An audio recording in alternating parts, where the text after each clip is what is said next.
Both of these gentlemen are coming off of a loss here.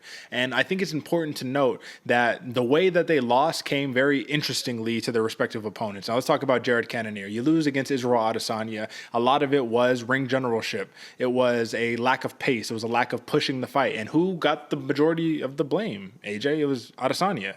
Nobody really addressed Cannonier by saying like, hey, you needed to do more. This was your title opportunity.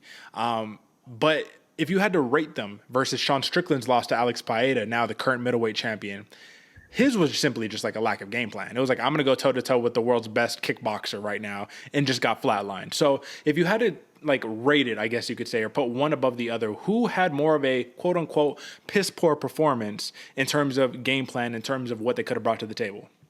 Oh, it has to be Sean Strickland, man. If you're going into the fight with one of the greatest kickboxers to do it, one of the most dangerous, man, to knock out the champ in a previous kickboxing fight where they're both the studs of that industry, and you decide I'm going to step in toe to toe and put my chin in the air and let this dude light me up, I would not say that's the smartest plan.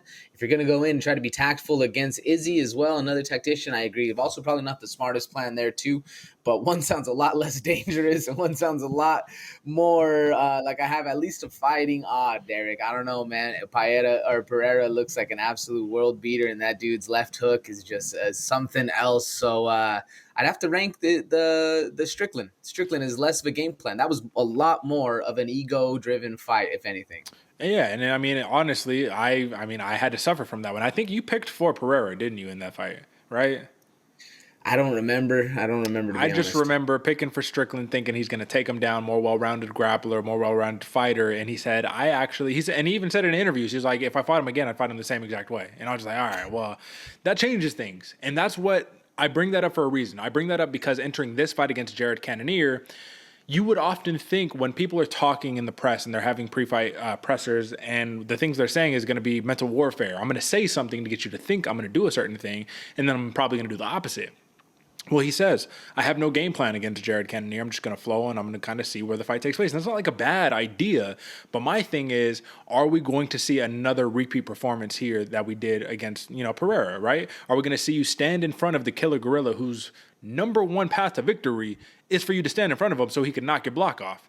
Now, we can't just take one fight and then just assume this is how the Sean Strickland career is going to go on moving forward. But we do know that ego, pride, and just ego and pride, bro. Like, that's kind of what reigns supreme. It's not really title aspirations or anything like that. It's living life like a savage. So how worried are you about Sean Strickland here? Not because we don't believe in his potential as a fighter or his skill set, but sometimes he leaves a little much to be desired simply because of that lack of game plan. Derek, everything you just talked about, all those things that can be taken as a negative and like a worrisome thing to be thinking about if you're betting on Sean Strickland, are the same things that make Sean Strickland proud to be himself, which is the craziest thing, man. Because I would never say go bet all the money on somebody who's going to be willing to step in a cage, have zero game plan, do zero research on an opponent, step in there and flow a fight out. But at the same point, at the end of the day, that's kind of where Sean Strickland's MO is. And like Mike Tyson said, man, everybody has a plan until they get punched in the mouth.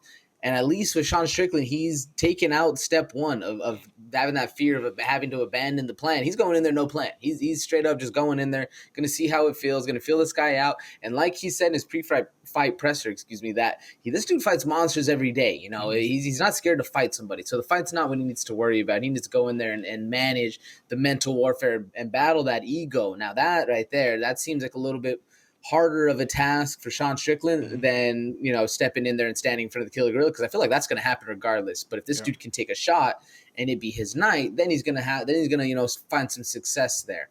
Do you think he'll be able to handle that ego and handle that stress? And once that big first shot comes, then will he be able to handle not being able to bite down on the mouthpiece and actually go for it? Or are we going to see the bravado come out of Sean Strickland again, Derek? Well, if you're asking me for my honest answer, I don't know, man. That's what makes it difficult to bet on a Sean Strickland at this point, because I just don't know. I don't know what this man is going to step out into that octagon and do. But let's flip the conversation on its head. Jared Cannonier, he's also an individual who you have to talk about the game plan against Israel Adesanya, who is a master at movement, a master at footwork. He put Cannonier in a position to where, yeah, I'm going to freeze you because I'm going to tag you every time that you come in recklessly. Sean Strickland, also a fantastic counter striker, is a little more open to trade exchanges. So do you think Cannonier has learned from that low output effort in his championship fight and is now saying, like, listen, man, I'm going to push the pace. I'm going to bring it. Like, is this another one of those I don't know? Or are you a little more confident in Cannonier being able to do that? This is another I don't know, but I'm a little more confident than in the last answer Mm-hmm. because Cannonier at least acknowledged the fact that he knows that he's a slow starter and he knows he needs to change it. Yeah. Step one, you got to acknowledge the fact that it's present. Step two is changing it.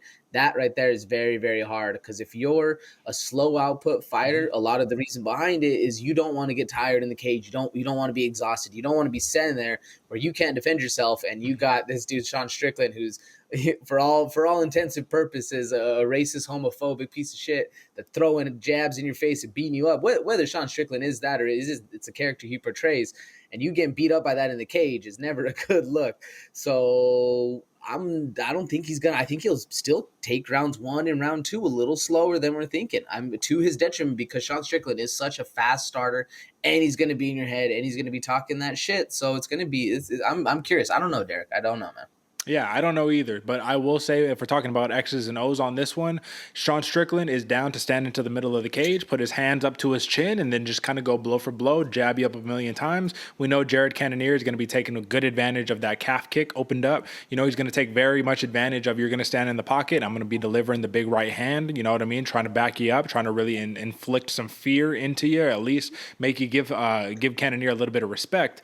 But let's talk about these odds here because this is the thing that's a little bit troubling to me. Now, these were opening odds, and Sean Strickland did open up as a minus 120 favorite, which did it was just interesting to me. I was like, that's a little weird.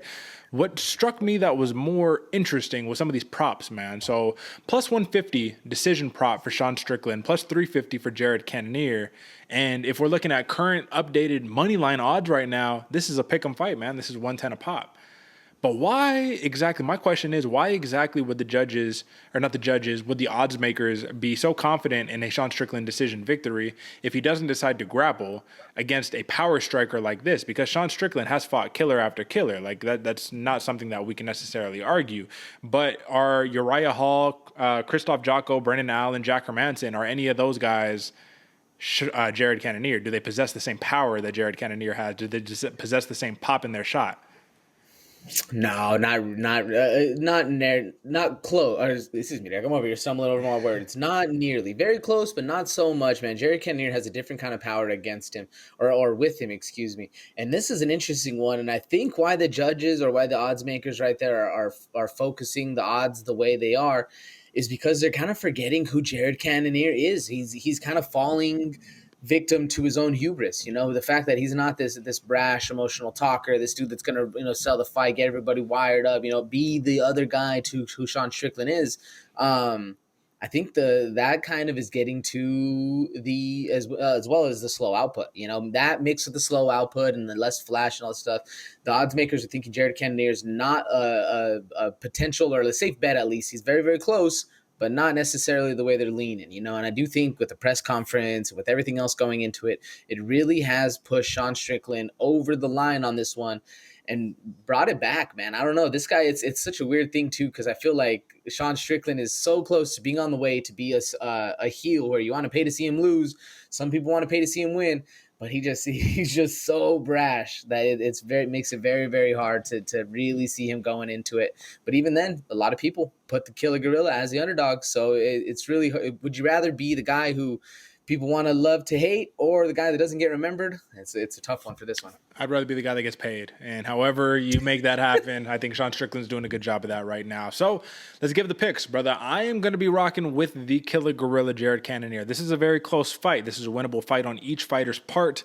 I just think Jared Cannonier's power is going to overcome because let's not forget, AJ, we have started to see, especially with the controversial judging recently, that it's not always about numbers that win you fights. Control time or strikes landed, as shown by the Paddy Pimblett, Jared Gordon fight. Right? You can outland them, but how many times did you hurt them? How many times did you wobble them? How many times did you actually put them in danger? For that reason, give me the under 4.5 rounds TKO of Sean Strickland, Jared the Killer Gorilla Cannonier. How you see it? And Derek, that's a smart pick. And folks, this is one of those asterisk fights that we were leading the show off with.